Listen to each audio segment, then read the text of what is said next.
Good morning, Hoops fans. And this is the second scheduled game day of the Chairman's Cup Philippines 2026.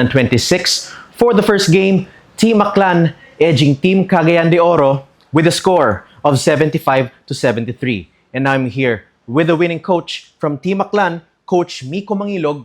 Coach, how big is this win for Team Aklan knowing that you are now 2-0 in the Chairman's Cup Philippines? Una po, good morning po sa lahat ng viewers at supporters na Chairman's Cup. Very important po itong panalo namin sa season ngayon kasi lahat po ng bracket namin malalakas na team. So, yun po naka 2-0 advance na kami. So, sana po tuloy-tuloy na at makaabot po kami sa Division 1. Yun lang po. Coach, anyone or school organizations you would like to thank? Una-una po nagpapasalamat po kami sa school owner namin, Aklan Polytechnic College, si Madam Lucita Galleto, si Sir Jonathan Galleto Sr., kay Boss John Galleto Jr., kay Coach Jesse Montilla, at sa Provincial Director namin si Andre Val Socro, at sa mga supporters po ng taga-Aklan at lahat ng Aklan Polytechnic College community.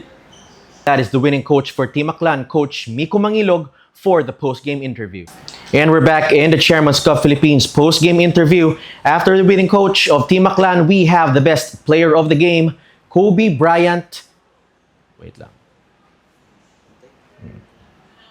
And we're back here in the Chairman's Cup Philippines post-game interview.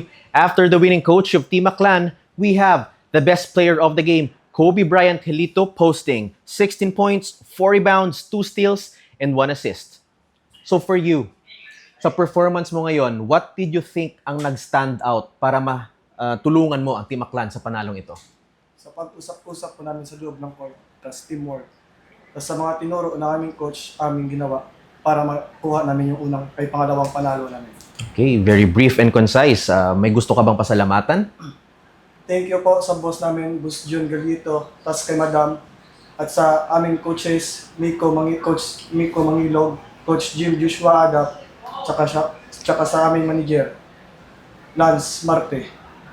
Okay, and once again, that is Kobe Bryant Helito, your best player of the game. And that concludes the first game of our Chairman's Cup Philippines. Team Aklan defeating Team Cagayan de Oro, and we will be back for more basketball action.